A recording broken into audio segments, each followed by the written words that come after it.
You have all his reports, please. Jail reports.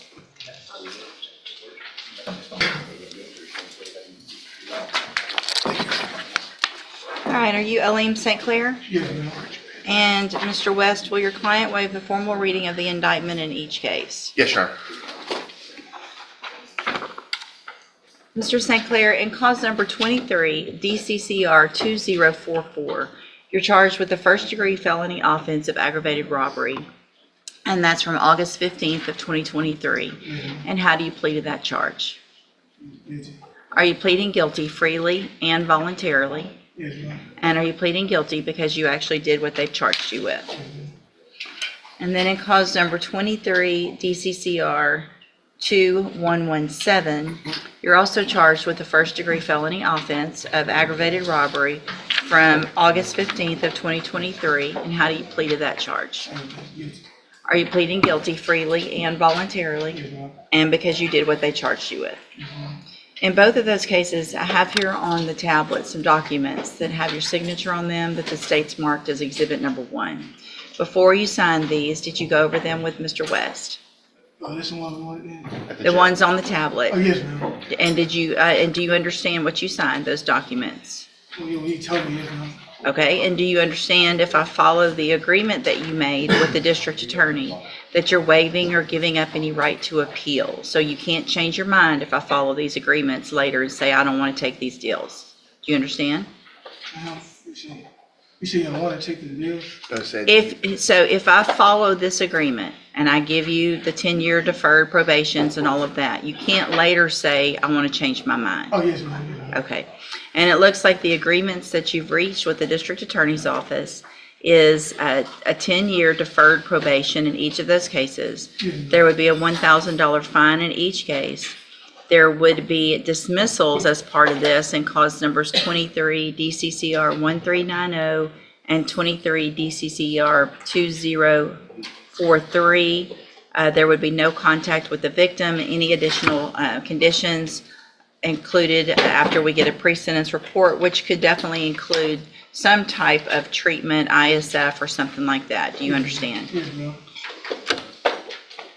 Do you understand if you're not a U.S. citizen that a plea of guilty or no contest may result in your deportation, exclusion from admission to the country, or denial of naturalization under federal law? Yes, ma'am.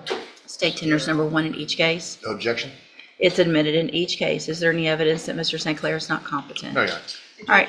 I'm sorry. Sure. If I may, just so Mr. St. Clair understands, typically we don't write that in a plea paper.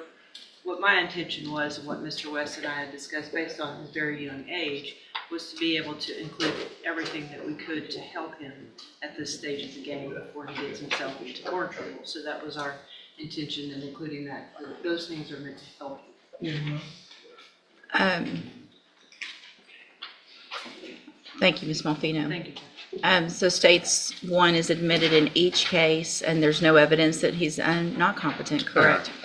So, Mr. St. Clair, I'm going to find in each of your cases that you entered your pleas of guilty freely and voluntarily. Yes, ma'am. Find that you're mentally competent and you understand the nature and the consequences of your pleas. Yes, ma'am. Find sufficient evidence to find you guilty in each case, but I'm going to reset your cases for sentencing so that the probation department can do that pre-sentence report.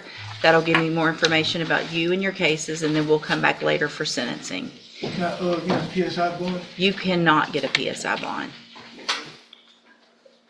I have 34 pages now of jail incident reports. When you come back for sentencing, if I go along with this agreement, it will require, I'm telling everybody right now, you will go to ISF, okay? And that's meant to give you tools to be more successful. But I don't know, you've been in there long enough. I think you've probably seen 2 that were given ISF, and a condition of their bond, a condition of their probation was not to get any jail incident reports. And they never made it to ISF, and I revoked their probations. And I'm telling you now, I will do that. Yes, ma'am. If you continue to act like an absolute heathen at our jail and treat everybody, including the correctional officers, other inmates, like you have been, you're never gonna see the light of day again for a long, long time. These are aggravated robberies. They're first-degree felonies. If you violate your probation, I can give you the rest of your life in prison. Minimum 5 years in prison, up to 99 years or the rest of your life.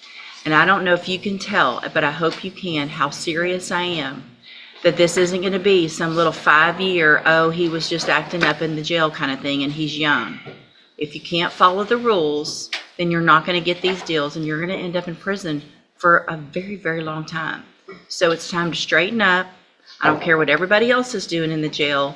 You need to go in and say, I want this deal. I want to get out. I want a real life. I want a family. I want to work and just have a normal life.